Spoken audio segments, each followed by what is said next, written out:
All right, welcome to the last Lunatic Live. Um,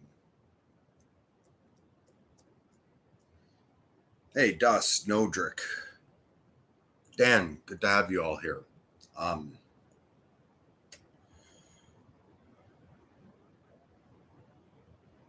for the final live stream I'm going to do, the last Lunatic Live, instead of reading something new, tonight's going to sort of be a best of.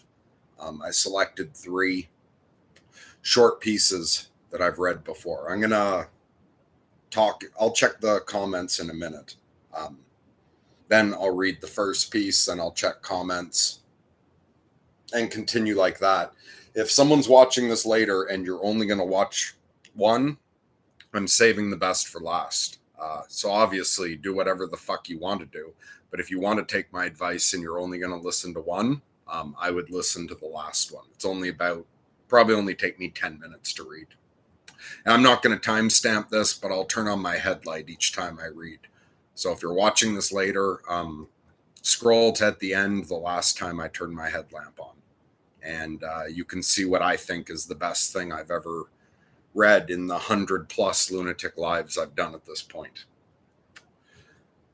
Hey, Nolan, good to have you here too. Um, Fuck, where do I start? You know what? Since Nodrick's here, in honor of her line by line series she's going to do, I'm going to start by reciting lyrics. I wasn't planning to do that, but yeah, fuck it. I'm gonna do that because I haven't gotten around to doing a line by line with you yet, Nodrick. Um, so I'm not gonna break it down, but I'm gonna recite a song I've been listening to a fuck of a lot the past couple months. So it's called "Your Heart Is a Muscle the Size of Your Fist" by Ramshackle Glory. Dahlia never showed me nothing but kindness. She would say, "I know how sad you get." And sometimes I still get that way, but it gets better. It gets better. It gets better, sweetie. It gets better. I promise you. And she'd tell me, your heart is a muscle the size of your fist. Keep on loving, keep on fighting, and hold on, and hold on. Hold on for your life. Ian built a cabin in the woods to live in.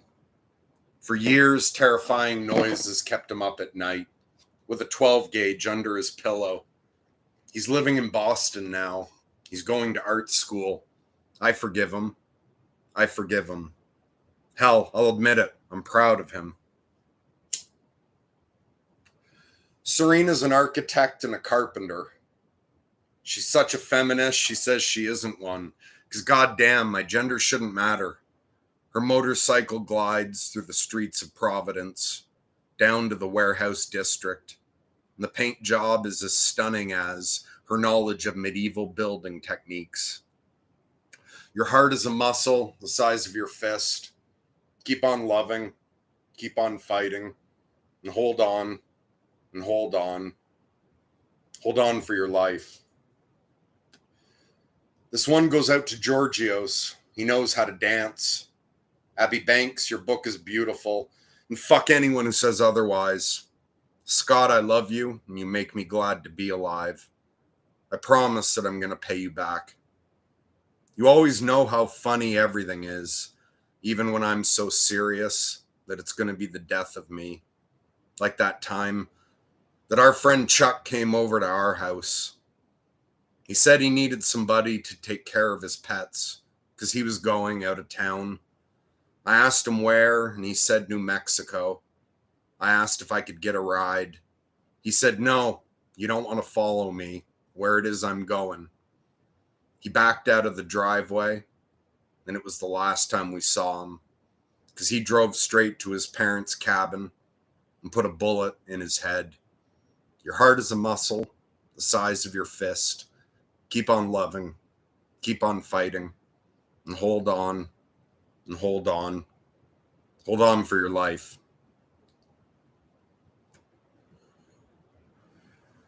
You're very welcome, Nodrick.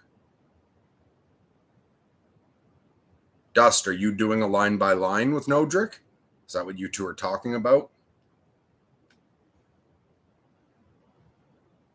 But anyway, as to why this is the final, yeah, okay, cool. So anyone who wants to see Dust doing a line by line, subscribe to Nodrick's channel.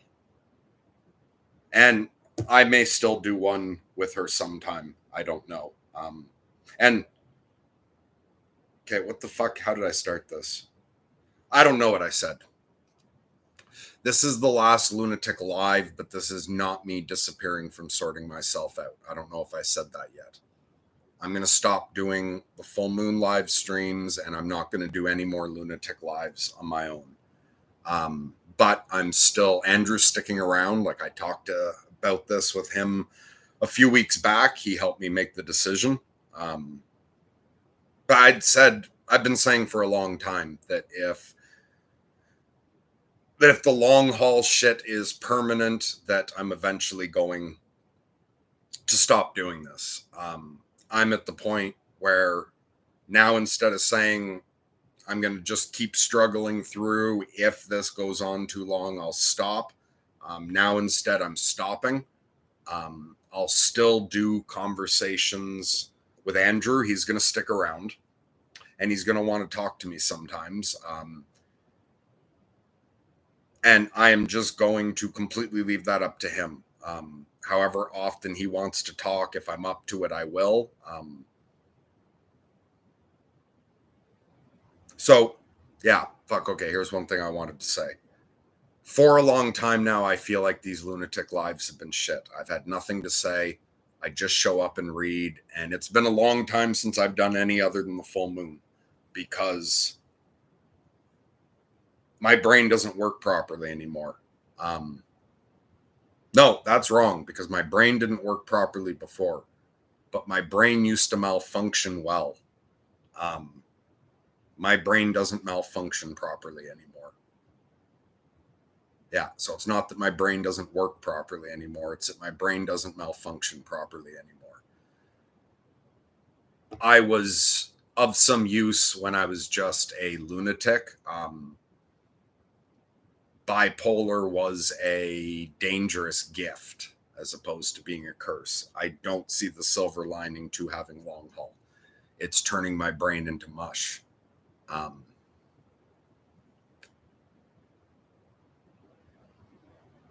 So, right, what I was saying was, for a long time now, I have been sticking with the Lunatic lives, and I really only saw two purposes to them. I never had anything to fucking say. So I've been doing it for two reasons. One was to keep myself attached to the channel so that if I started doing better, I would start being active again. Because if I had just stopped 8 months ago, especially if I had stopped 8 months ago before Andrew came back, the channel would have died. And that, yeah, if I get better in a fucking year, it would make it far more unlikely that I would come back. Since Andrew is sticking around for a while, I have Andrew to anchor me to the channel. So if I actually get over long haul in the spring, or if I adjust to it in a way that I can come back, I might. I don't know. This is either the last for now, and who knows how long until I ever get over this.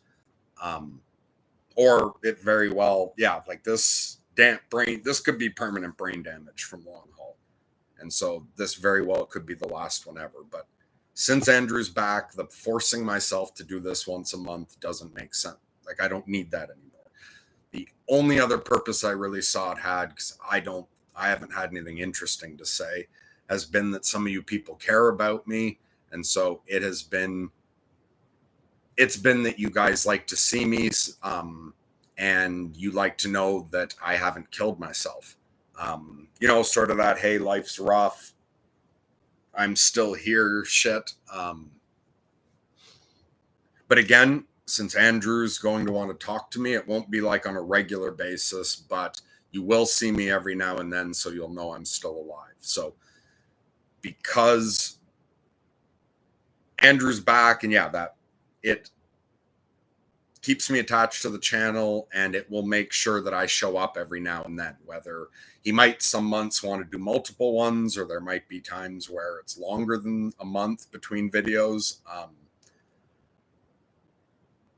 He would have done part 2 to our last video together before now, but he'd been sick. Like, we've been in contact. So he does still want to do that as soon as he's feeling better. And it's easier for me. Like, still, my brain doesn't malfunction properly for a conversation with Andrew either. I'm not what I was before. But doing a conversation with him is easier on my brain than trying to do this solo shit. And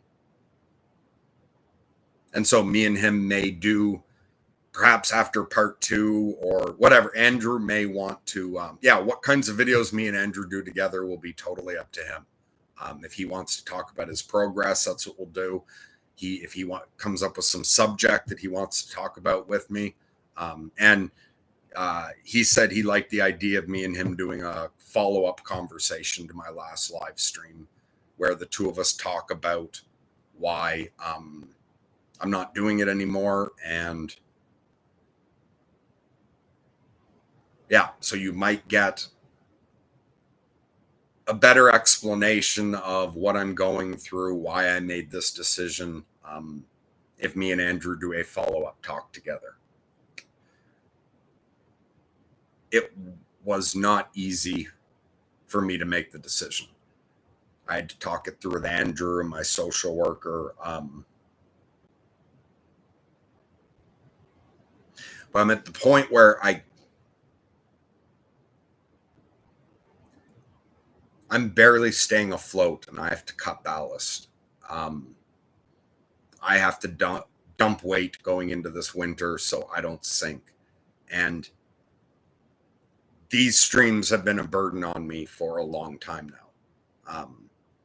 Like, since about the point where I stopped doing anything between the full moons, since that point, every full moon has been a burden. And I've been aware it was, but I've been putting this fucking pressure on myself of, you have to hold on until you get better. Also that I have to get better. At this point, I'm accepting, I still want to get better. But I'm not going to put the fucking pressure on myself that I have to get better. If this is permanent, yeah, I'm going to still want to get better, but I can't want and have to get better anymore. I can't handle the pressure. It's well over 1.5 years. I've tried a bunch of shit that I don't want to get into rambling about things that didn't work. I'm still going to try more things. I don't want to discuss the journey with Long Haul at the moment. Just, it's not making any fucking progress. And rather than, I've had really mixed emotions since deciding not to do this anymore. I remember the day I talked it through with Andrew, because he was like really supportive. He was like, yeah, I'll talk to you every now and then. You shouldn't be, with everything because he knows more things about what I'm going through. He's like, with everything you're going through, you shouldn't be worried about doing anything for the channel like that feels like a burden for you. So I remember that night it felt like a relief. Like, okay, I'm going to do the next one, will be the last one. And it did feel like a relief. But then I woke up the next day and felt really fucking guilty about it. I've done a lot of meditation and prayer, and then had to talk it through with my social worker. But I've fluctuated between the two, feeling either relief or like a guilt about the decision. But in meditation, when I examine it, when it feels like a relief is when I'm thinking about myself, like when I'm treating myself the way I would treat someone else that I loved and I was responsible for caring about. If I put myself in if I meditate and put myself in the position of a therapist or loved one talking to me, instead of treating me like myself, I totally come down on the, you should stop doing the Lunatic lives. You just can't handle anything.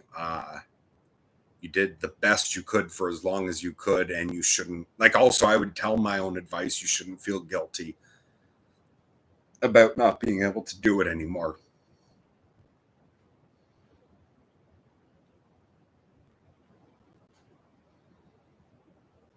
But when I think about the good I put out into the world when I was malfunctioning properly, I start feeling really fucking guilty. Yeah, it's been a long time now that I've been aware this has been a burden on me. Seeing the moon growing would like just start getting heavy, especially when I'd see it was almost the full moon. It was always like a fuck, I gotta go on again, and I'm still stupid and have nothing to say. And yeah, it's been a burden for a while. And instead of taking care of myself and saying, you got to set this burden down because you're not making any progress. I've just told myself it shouldn't be a burden. It's not that much. You show up once a month. And so I would like bully myself into continuing to do it because I'd say, fuck, I know shit out there is hard for a lot of people right now. And so I'd tell myself, if you coming on makes anything even slightly better for someone else struggling out there, you've got to keep doing it. I'm too fucking worn out. I can't keep it up.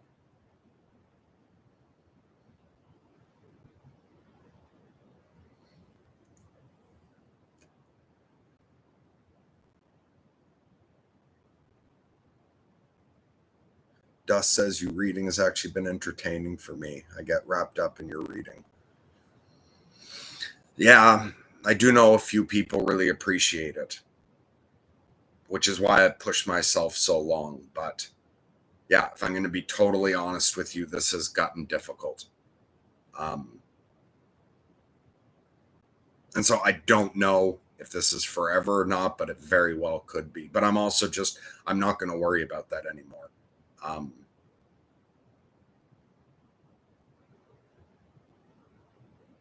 But there is a fuckload of these to go back through.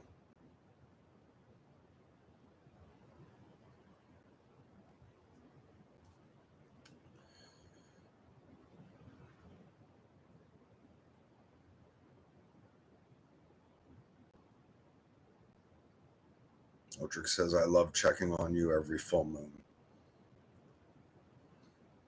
Yeah, if I get better, I'll come back. And with everything I just said, I do actually want to know if this makes a difference to anybody. Yeah, this was one thing I wanted to remember to say. If anyone out there finds, because like it's not like I'm going to disappear completely. You'll still see me every now and then talking to Andrew. But a lot of people had told me there's something very different about the Lunatic Lives than there were from the podcasts, or me and Ryan, or me and Grizz, or me and Andrew. Some people seem to get something particular from this solo live stream shit.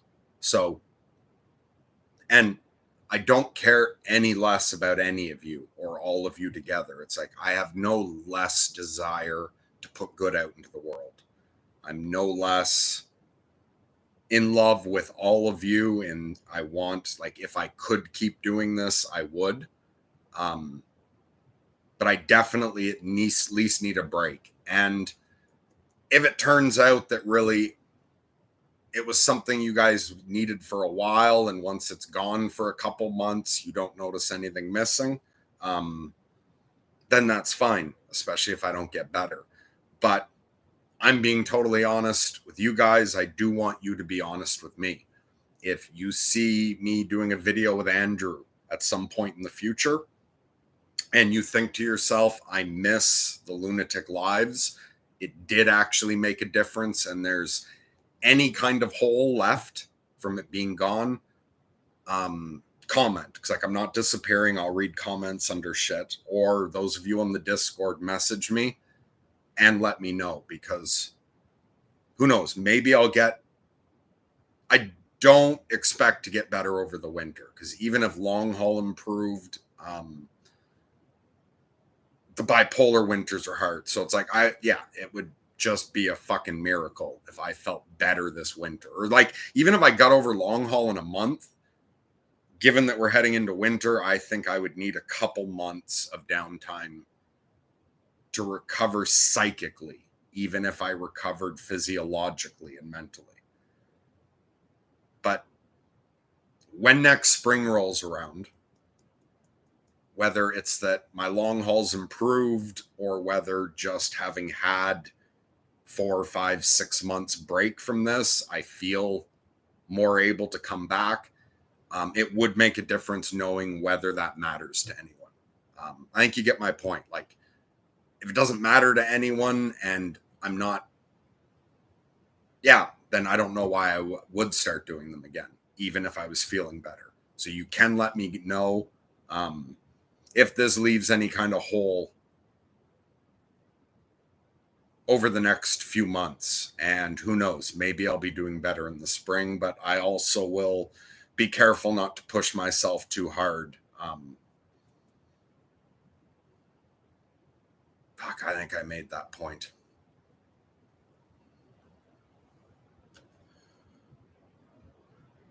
Hey, Damasco, I hope you're doing well. I love you too, Dust. I love all of you. Okay, wait, Dust had an idea. All right, I'm not going to try to go backwards, but Nodrick just wrote, we can all meet every full moon. Dust, good idea, connecting people around the world.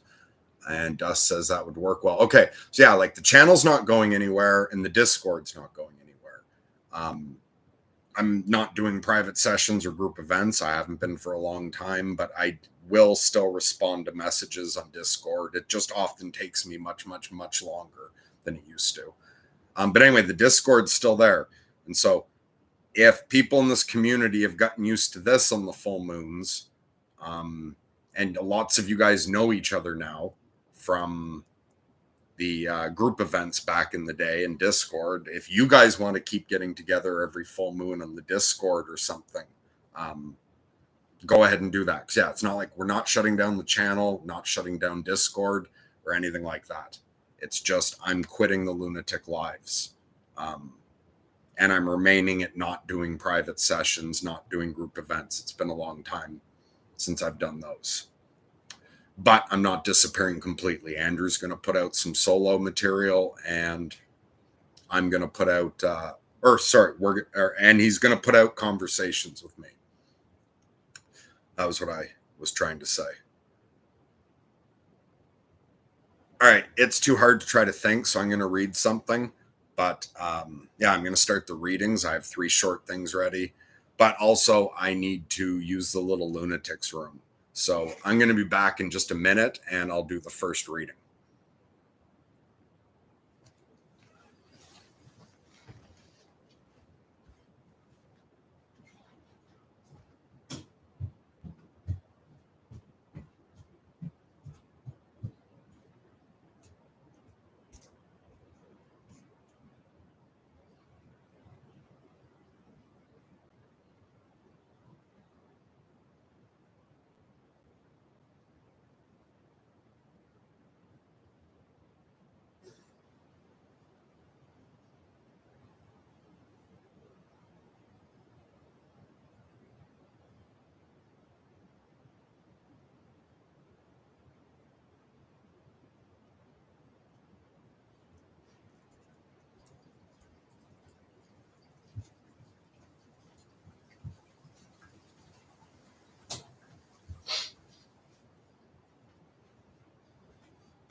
Thanks. I'm not going to read everything out loud, but Dust, thanks. Dust wrote, get better at your own pace.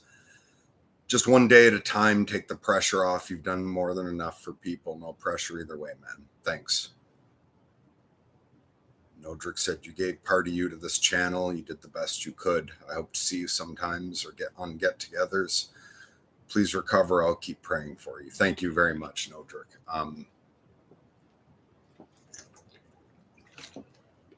And yeah, I just need to take the pressure off of doing these live streams at all. If I were to say something like Andrew even said to me, he said, well, what if you just stop doing the full moons and you just do a live Lunatic Live when you feel like it? And I said to him, it's because then I wouldn't have done it. Like, if I had ever felt like doing one between the full moons, I would have. So if you look back, however long it's been, it's that long that I just wouldn't have shown up.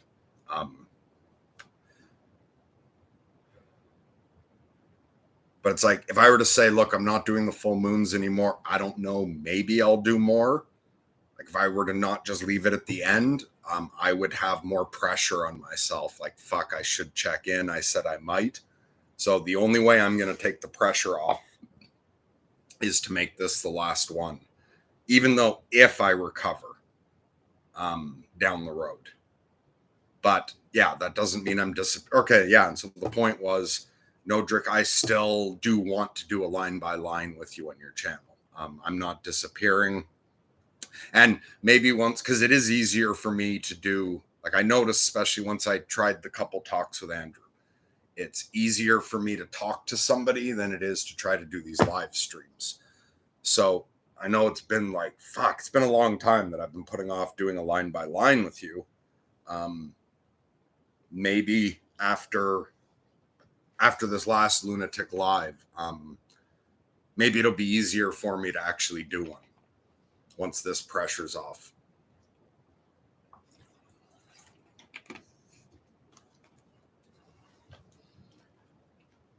Does make a difference to me. You supported me from the start, and I'll always be grateful for that. Huh. Never thought of it as supporting you. I just loved you. Also, Dust says, also, is there a way to contact Andrew if we want to do Zoom meets? Okay. Oh, good night, Nolan. Thanks. I wish you well, too.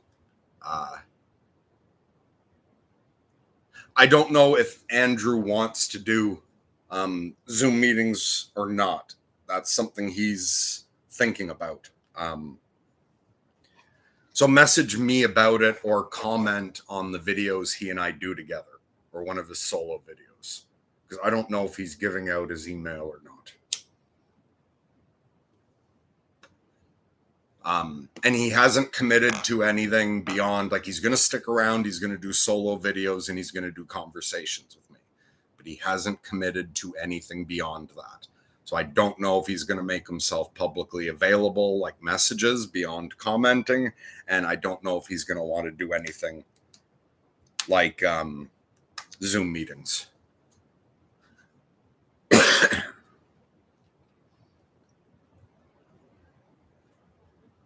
All right, so this first one's very short.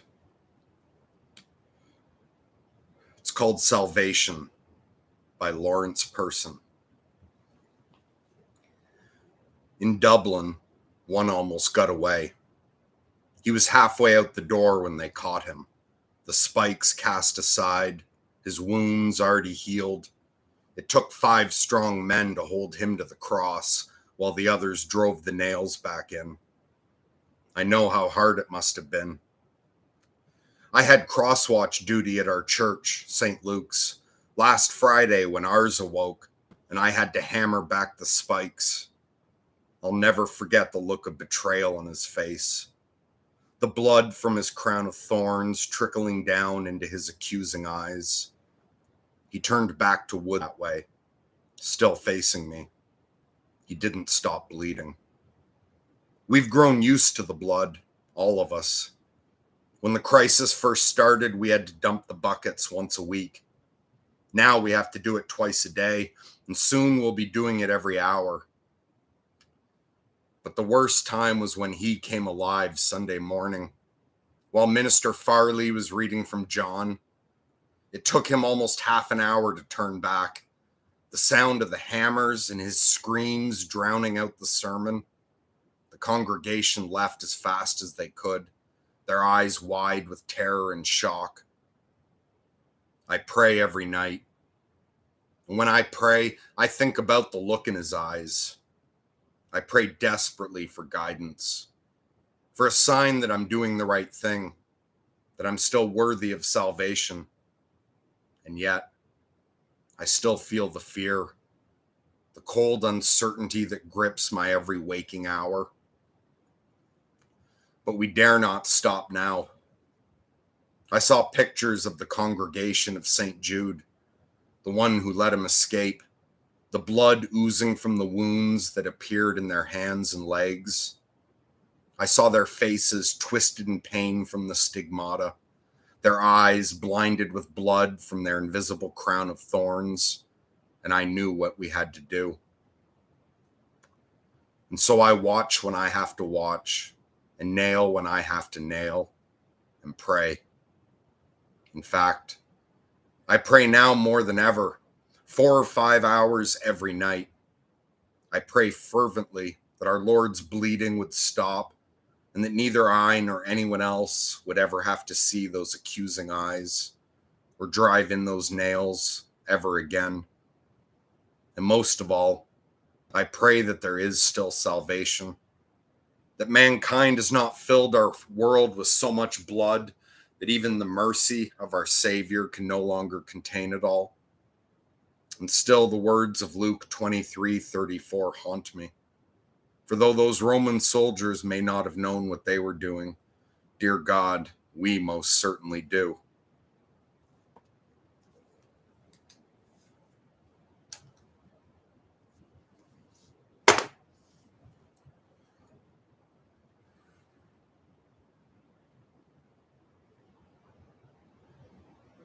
Yeah, Dust, I'll do a line by line with Nodrick eventually. Oh, wait, are you talking? Is Nolan going to do one? Anyway, some of that's crosstalk.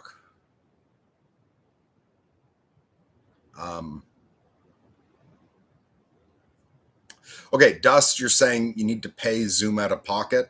The Sorting Myself Out Zoom account is still there. It's being paid automatically from the little bit of ad revenue on this channel covers the Sorting Myself Out Zoom account. It's what me and Andrew are using to record. But me and Andrew are barely using it. So if you want to do, if Andrew doesn't want to do any Zoom get-togethers, but you do, or if you and Nodrick need to use the Sorting Myself Out Zoom to record something so you don't have a time limit, I've still got that Zoom account. It's barely being used.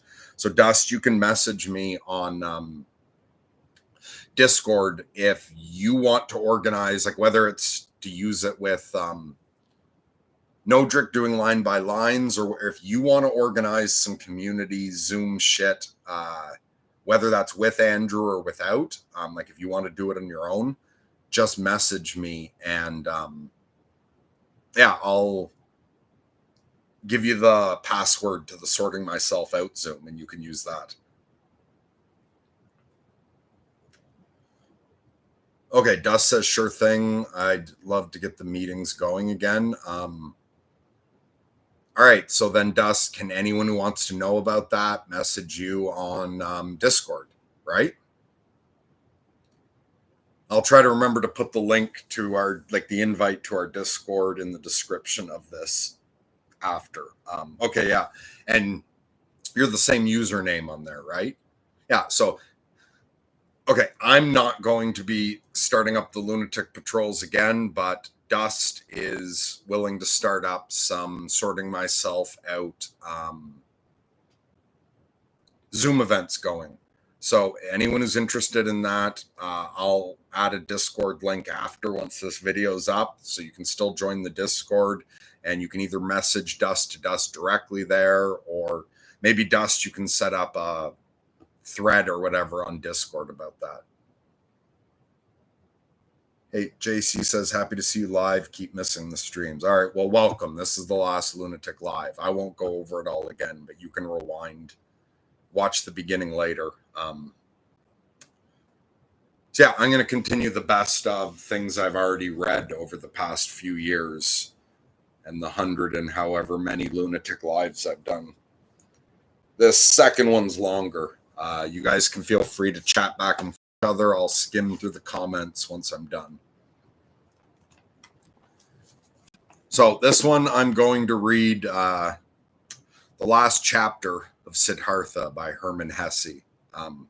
I find the last chapter stands on its own like a short story. You don't even need to know anything that came before. So the final chapter is Govinda. Govinda once spent a rest period with some other monks in the pleasure grove which Kamala, the courtesan, had once presented to the followers of Gautama. He heard talk of an old ferryman who lived by the river, a day's journey away, and whom many considered to be a sage. When Govinda moved on, he chose the path to the ferry, eager to see this ferryman, for although he had lived his life according to the rule and was also regarded with respect by the younger monks for his age and modesty, there was still restlessness in his heart, and his seeking was unsatisfied. He arrived at the river and asked the old man to take him across. When they climbed out of the boat on the other side, he said to the old man, "You show much kindness to the monks and pilgrims. You've taken many of us across. Are you not also a seeker of the right path?" There was a smile in Siddhartha's old eyes as he said, "Do you call yourself a seeker, O venerable one? You who are already advanced in years and wear the robe of Gautama's monks?" "I am old, indeed old," said Govinda, "but I've never ceased seeking. I will never cease seeking. That seems to be my destiny. It seems to me that you also have sought. Will you talk to me a little about it, my friend?" Siddhartha said, "What could I say to you that would be of value, except that perhaps you seek too much, that as a result of your seeking you cannot find." "How is that?" asked Govinda. "When someone is seeking," said Siddhartha, "it happens quite easily that he only sees the thing that he is seeking, that he's unable to find anything, unable to absorb anything, because he is only thinking of the thing he is seeking, because he has a goal, because he is obsessed with his goal. Seeking means to have a goal, but finding means to be free, to be receptive, to have no goal. You, O worthy one, are perhaps indeed a seeker, for in striving towards your goal, you do not see many things that are under your nose." "I do not yet quite understand," said Govinda. "How do you mean?" Siddhartha said, "Once, O worthy one, many years ago, you came to this river and found a man sleeping there. You sat beside him to guard him while he slept, but you did not recognize the sleeping man, Govinda." Astonished and like one bewitched, the monk gazed at the ferryman. "Are you Siddhartha?" he asked in a timid voice. "I did not recognize you this time, too. I'm very pleased to see you again, Siddhartha. Very pleased. You've changed very much, my friend. And have you become a ferryman now?" Siddhartha laughed warmly. "Yes, I have become a ferryman. Many people have to change a great deal and wear all sorts of clothes. I am one of those, my friend. You are very welcome, Govinda. I invite you to stay the night in my hut." Govinda stayed the night in the hut and slept in the bed that had once been Vasudeva's. He asked the friend of his youth many questions, and Siddhartha had a great deal to tell him about his life. When it was time for Govinda to depart the following morning, he said with some hesitation, "Before I go on my way, Siddhartha, I should like to ask you one more question. Have you a doctrine, belief, or knowledge which you uphold, which helps you to live and do right?" Siddhartha said, "You know, my friend, that even as a young man, when we lived with the ascetics in the forest, I came to distrust doctrines and teachers and to turn my back on them. I am still of the same turn of mind, although I have since that time had many teachers. A beautiful courtesan was my teacher for a long time, and a rich merchant, and a dice player. On one occasion, one of the Buddha's wandering monks was my teacher. He halted in his pilgrimage to sit beside me when I fell asleep in the forest. I also learned something from him, and I'm grateful to him, very grateful. But most of all, I have learned from this river and from my predecessor, Vasudeva. He was a simple man. He was not a thinker, but he realized the essential as well as Gautama. He was a holy man, a saint, Govinda says. It seems to me, Siddhartha, that you still like to jest a little. I believe you and know that you have not followed any teacher, but have you not yourself, if not a doctor in certain thoughts? Have you not discovered certain knowledge yourself that has helped you to live? It would give me great pleasure if you would tell me something about this. Siddhartha said, Yes, I have had thoughts and knowledge here and there, sometimes for an hour or for a day. I have become aware of knowledge, just as one feels life in one's heart. I've had many thoughts, but it would be difficult for me to tell you about them. But this is one thought that has impressed me, Govinda. Wisdom is not communicable. The wisdom which a wise man tries to communicate always sounds foolish.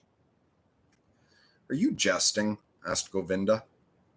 No, I'm telling you what I have discovered.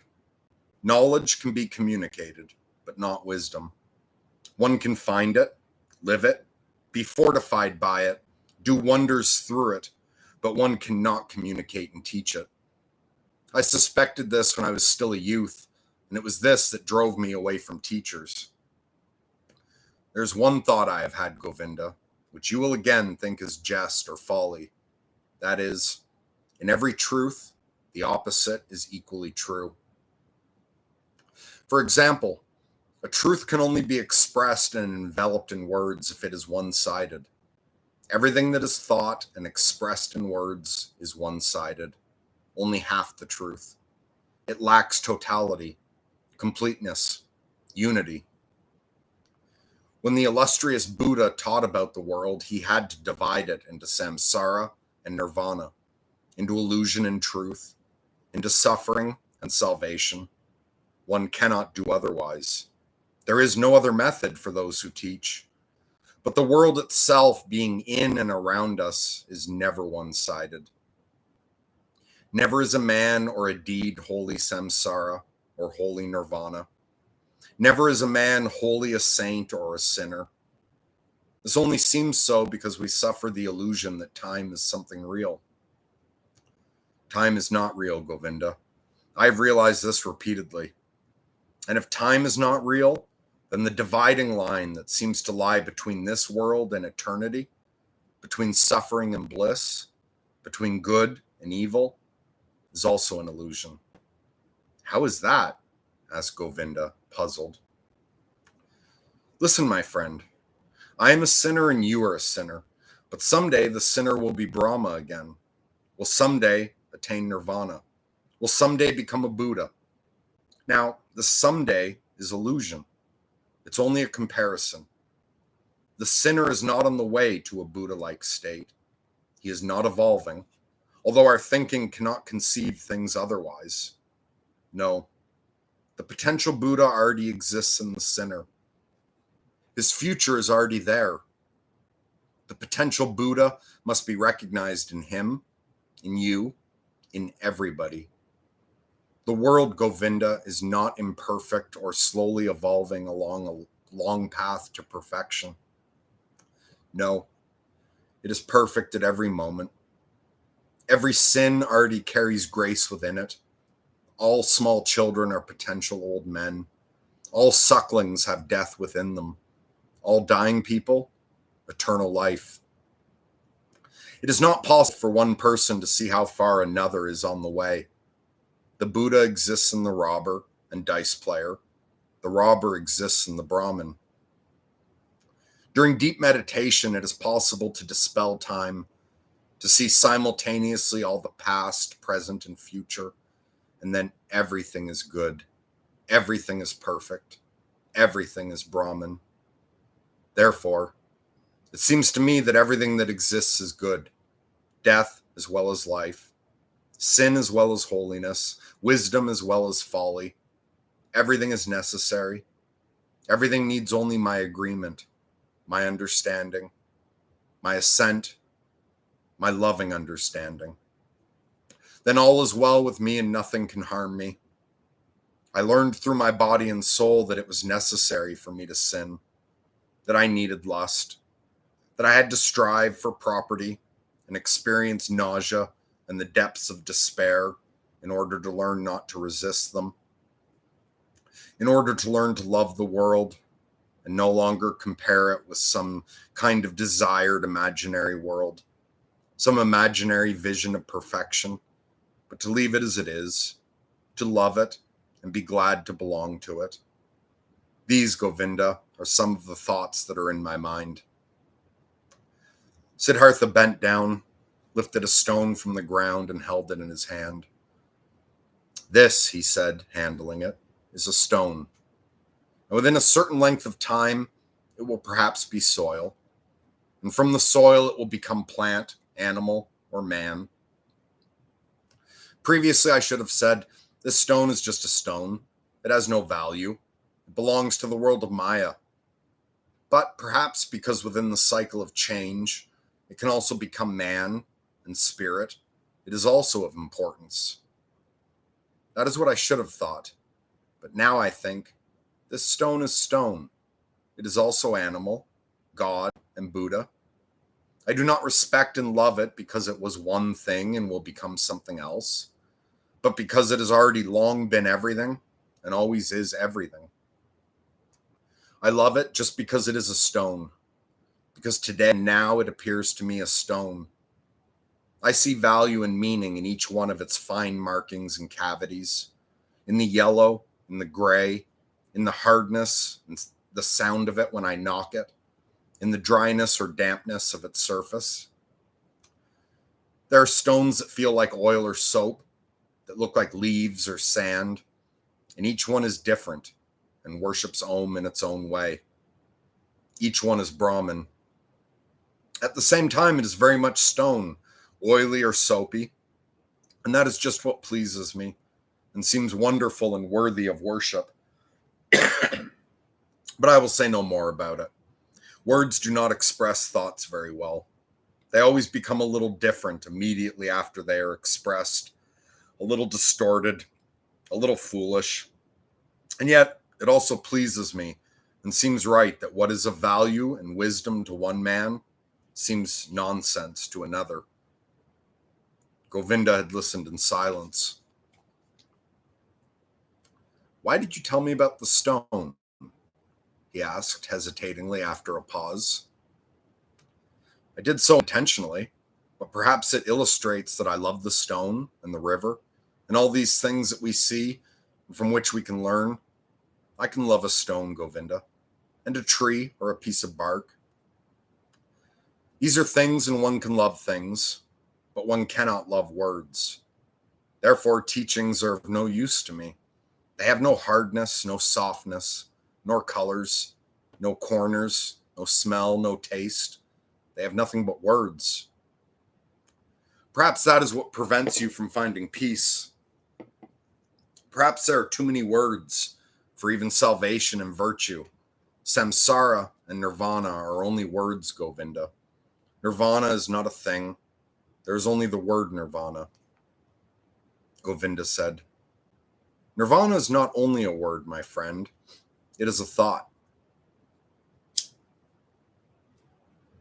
Siddhartha continued, It may be a thought, but I must confess, my friend, that I do not differentiate very much between thoughts and words.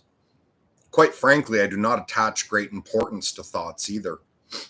I attach more importance to things. For example, there was a man at this ferry who was my predecessor and teacher. He was a holy man who for many years believed only in the river and nothing else. He noticed that the river's voice spoke to him. He learned from it. It educated and taught him. The river seemed like a god to him, and for many years he did not know that every wind, every cloud, every bird, every beetle is equally divine and knows and can teach just as well as the esteemed river. But when this holy man went off into the woods, he knew everything. He knew more than you and I, without teachers, without books, just because he believed in the river. Govinda said, "You call thing, is it something real? Something intrinsic? Is it not only the illusion of Maya, only image and appearance? Your stone, your tree, are they real?" "This also does not trouble me much," said Siddhartha. "If they are illusion, then I also am illusion, and so they're always of the same nature as myself. It is that which makes them so lovable and venerable. That is why I can love them. And here is a doctrine at which you will laugh. It seems to me, Govinda, that love is the most important thing in the world. It may be important to great thinkers to examine the world, to explain and despise it. But I think it is only important to love the world, not to despise it, not for us to hate each other, but to be able to regard the world and ourselves and all beings with love, admiration, and respect." "I understand that," said Govinda, "but that is just what the illustrious one called illusion. He preached benevolence, forbearance, sympathy, patience, but not love. He forbade us to bind ourselves to earthly love." "I know that," said Siddhartha, smiling radiantly. "I know that, Govinda. And here we find ourselves within the maze of meanings, within the conflict of words. For I will not deny that my words about love are in apparent contradiction to the teachings of Gautama. That is just why I distrust words so much. For I know that this contradiction is an illusion. I know that I am at one with Gautama. How indeed could he not know love? He who has recognized all humanity's vanity and transitoriness, yet loves humanity so much that he has devoted a long life solely to help and teach other people. Also, with this great teacher, the thing to me is of greater importance than the words. His deeds in life are more important to me than his talk. The gesture of his hand is more important to me than his opinions. Not in speech or thought do I regard him as a great man, but in his deeds and life." The two old men were silent for a long time. Then, as Govinda was preparing to go, he said, "I thank you, Siddhartha, for telling me something of your thoughts. Some of them are strange thoughts. I cannot grasp them all immediately. However, I thank you, and I wish you many peaceful days." Inwardly, however, he thought, "Siddhartha is a strange man, and he expresses strange thoughts. His ideas seem crazy. How different do the illustrious one's doctrines sound. They are clear, straightforward, comprehensible. They contain nothing strange, wild, or laughable." But Siddhartha's hands and feet, his eyes, his brow, his breathing, his smile, his greetings, his gait affect me differently from his thoughts. Never since the time our illustrious Gautama passed into Nirvana have I ever seen a man, with the exception of Siddhartha, about whom I felt, this is a holy man. His ideas may be strange, his words may sound foolish, but his glance and his hand, his skin and his hair, all radiate a purity, peace, serenity, gentleness, and saintliness, which I have never seen in any man since the death of our illustrious teacher. While Govinda was thinking these thoughts, and there was conflict in his heart, he again bowed to Siddhartha, full of affection towards him. He bowed low before the quietly seated man. "Siddhartha," he said, "we are now old men. We may never see each other again in this life. I can see, my dear friend, that you have found peace. I realize that I have not found it. Tell me one more word, my esteemed friend. Tell me something that I can conceive, something I can understand. Give me something to help me on my way, Siddhartha. My path is often hard and dark." Siddhartha was silent and looked at him with his calm, peaceful smile. Govinda looked steadily in his face with anxiety, with longing, suffering, Continual seeking and continual failure were written in his look. Siddhartha saw it and smiled. "Bend near to me," he whispered in Govinda's ear. "Come still nearer, quite close. Kiss me on the forehead, Govinda." Although surprised, Govinda was compelled by a great love and presentiment to obey him. He leaned close to him and touched his forehead with his lips. As he did this, something wonderful seemed to happen to him. While he was still dwelling on Siddhartha's strange words, while he strove in vain to dispel the conception of time, to imagine nirvana and samsara as one, while even a certain contempt for his friend's words conflicted with a tremendous love and esteem for him, this happened to him. He no longer saw the face of his friend Siddhartha. Instead, he saw other faces, many faces, a long series, a continuous stream of faces, hundreds, thousands, which all came and disappeared and yet all seemed to be there at the same time, which all continually changed and renewed themselves, and which were yet all Siddhartha. He saw the face of a fish, of a carp with tremendous, painfully opened mouth, a dying fish with dimmed eyes. He saw the face of a newly born child, red and full of wrinkles, ready to cry. He saw the face of a murderer, saw him plunge a knife into the body of a man. At the same moment, he saw this criminal kneeling down, bound, and his head cut off by an executioner. He saw the naked bodies of men and women in the postures and transports of passionate love. He saw corpses stretched out, still, cold, empty. He saw the heads of animals, boars, crocodiles, elephants, oxen, birds. He saw Krishna and Agni. He saw all these forms and faces in 1,000 relationships to each other, all helping each other, loving, hating, and destroying each other, and becoming newly born. Each one was mortal, a passionate, painful example of all that is transitory. Yet none of them died. They only changed, were always reborn, continually had a new face. Only time stood between one face and another. All these forms and faces rested, flowed, reproduced, swam past and merged into each other. And over them all, there was continually something thin, unreal, and yet existing, stretching across like thin glass or ice, like a transparent skin, shell, form, or mask of water. And this mask was Siddhartha's smiling face, which Govinda touched with his lips at that moment. And Govinda saw that this mask-like smile, this smile of unity over the flowing forms, this smile of simultaneousness over the thousands of births and deaths, this smile of Siddhartha was exactly the same as the calm, delicate, impenetrable, perhaps gracious, perhaps mocking, wise, thousand-fold smile of Gautama, the Buddha, as he perceived it with awe 100 times. It was in such a manner, Govinda knew, that the perfect one smiled.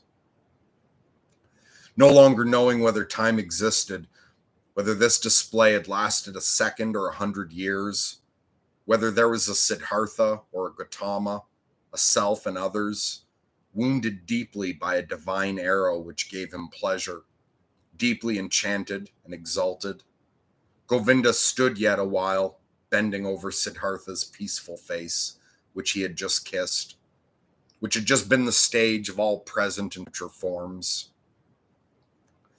His countenance was unchanged after the mirror of the thousand-fold forms had disappeared from the surface. He smiled peacefully and gently, perhaps very graciously, perhaps very mockingly, exactly as the illustrious one had smiled. Govinda bowed low. Incontrollable tears trickled down his old face. He was overwhelmed by a feeling of great love, of the most humble veneration. He bowed low, right down to the ground in front of the man sitting there motionless, whose smile reminded him that everything he had ever loved in his life of everything that had ever been of value and holy in his life.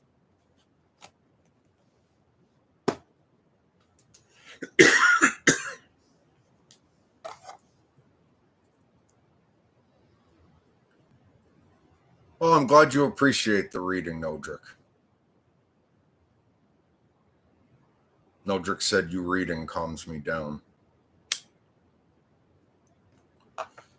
And followed up with, "God, that is beautiful. This stone is everything. And I need to be sinner. I need to be sinner." Dust says, "I pay too much attention to thoughts. Love rejoices in the truth." Beautifully put. I like this part too. You can teach words, but you can't teach wisdom. Many faces, time collapsed, and the stone is everything. Very well said. All right, for the final one, I actually went back and forth between two different pieces, both by the same author.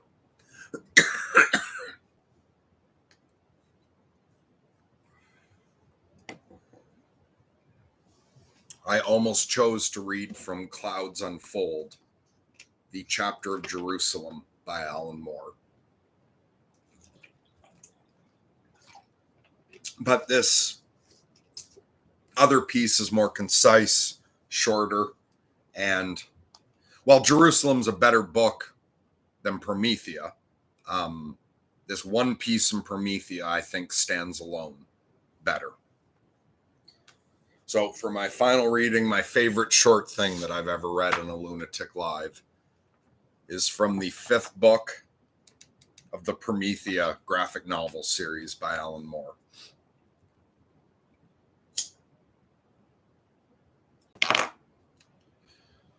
And it's Prometheus speaking at the moment of apocalypse.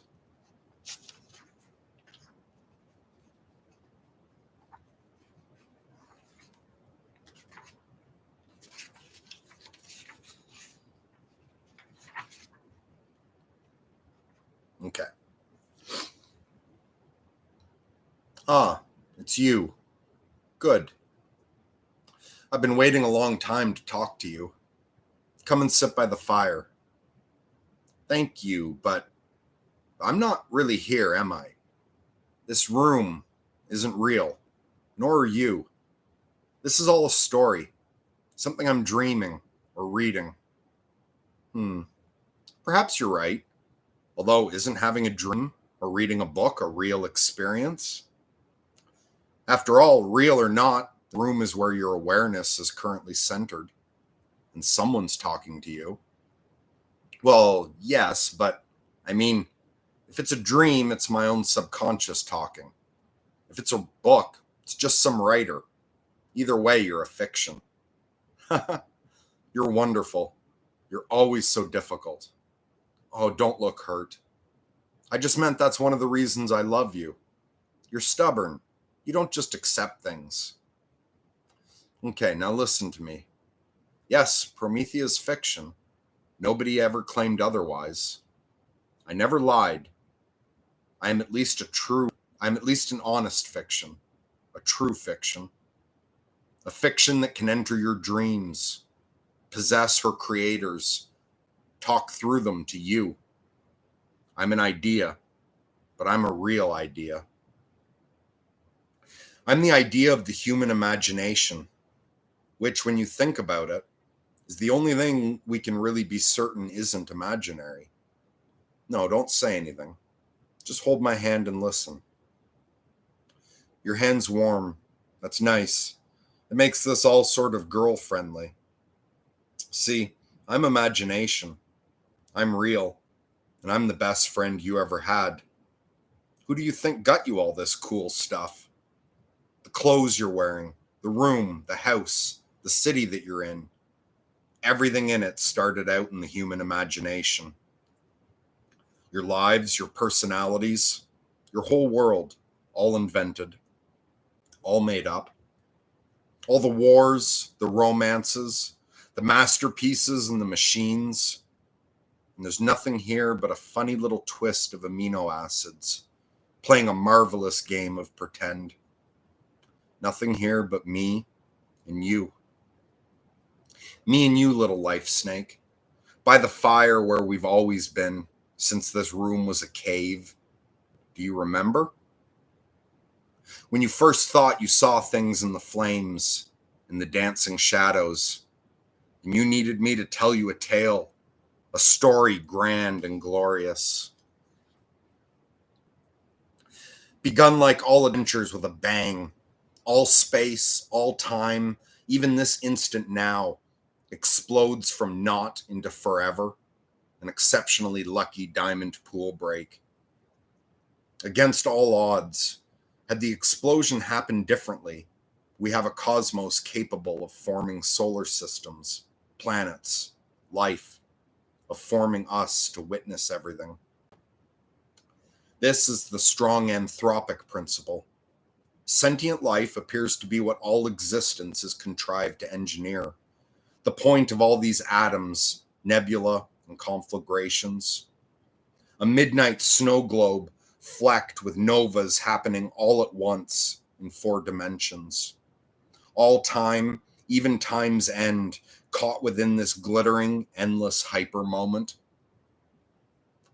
Our consciousness, a startling outgrowth of the universe, is possibly its most important part. The fraction of existence that can think, feel, marvel at itself. We are all space-time's sensory organs, space-time's mind, our thoughts and lives naught but the 3-dimensional material expression of its blazing immortal soul. This jewel of being, Big Bang flared at one end, Big Crunch at the other, simultaneous, all going on right now, a perfect frozen fire.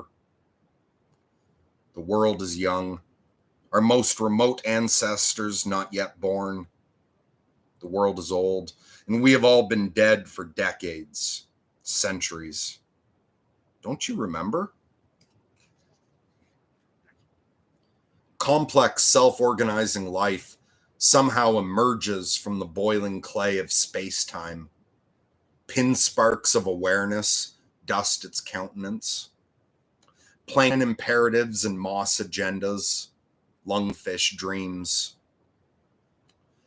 The Big Bang never ended. All things, every star, each world, each species, everything we make or do or think, all part of its continuing eruption. Here we stand for our brief moment, amidst the blaze and thunder, marveling fire streamers from the blast sprout fins, flamingo feathers, Chrysler buildings. This astonishing tumble into being, as if an explosion at a chemical works somehow spat out an ornamental garden, a cathedral, and a zoo. All things are precipitated by the nature of existence. Nothing, therefore, is unnatural, be it beehive or termite mound, or all our shining, poisoned cities. Everything is universe. Everything is holy. Life and consciousness, creation's rarest embers. Our caduceus DNA, a brilliant flaw twists through this starry 4-dimensional jeweled orrery. And all of us, the life snake's myriad contingencies, embroiled in 3 dimensions, suffering time's illusion, fear our end, don't understand. Each second is eternal, here forever.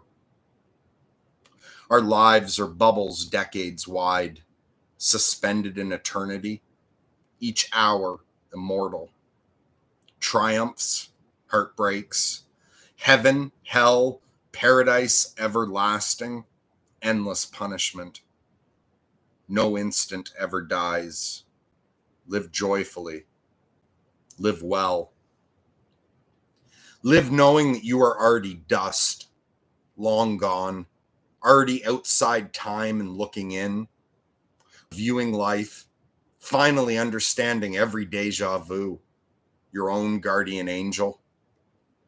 Know that the scorched black demons and the pristine fluttering seraphs are in some sense not but you, yourself, unpacked, unfolded in a higher dimension, from whence the myriad gods unfurl, not bygone legends, but your once and future selves. Your attributes blossomed into their purest and most potent symbol forms. And these, with all their beast heats, crowns, and lightings, all their different colors, are become combined into the single whiteness that is Godhead, that is all. This then is revelation. All is one, and all is deity. This beautiful, undying fire of being that is everywhere about us, that we are. O man, O woman, know yourself, and know you are divine. Respect yourself. Respect the least phenomena of your existence as if it were the breath of God. Know that our universe is all one place, a single firelit room, all time a single moment. Know that there has only ever been one person here.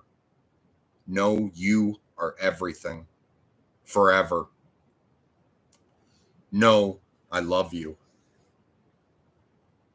Know that I love you in this room, this womb of warm and gathering shadows, in this velvet mother night, as the white glare of revelation fades, dims to a prism tingle in the nerves, the mind, the heart, an afterglow. Rejoice, your world is ended. The beliefs whereupon it was founded turned to air before the quantum scrutiny of your new science, were never truly there. Time's jail yards are unlocked. The prison of material ambition that reduced you, now demolished. Rejoice.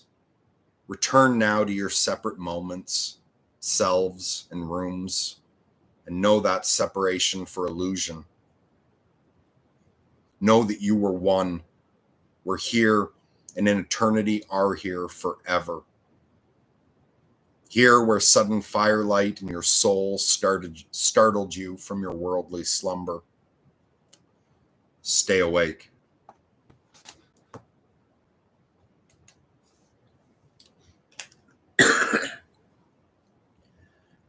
All right, so that's the final reading in the last Lunatic Live. I feel like saying sorry that I can't continue. But I also know that if I was, I would tell someone else in my position not to apologize. But it's that duality. I have both within me. And so I'm going to say I'm sorry. I do love all of you. I wish I could do more. But I'm working on the accepting just what is.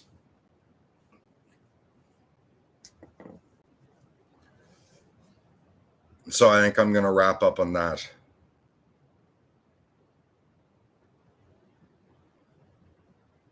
Thanks, everyone, for being here. God bless. Lunatic love to all.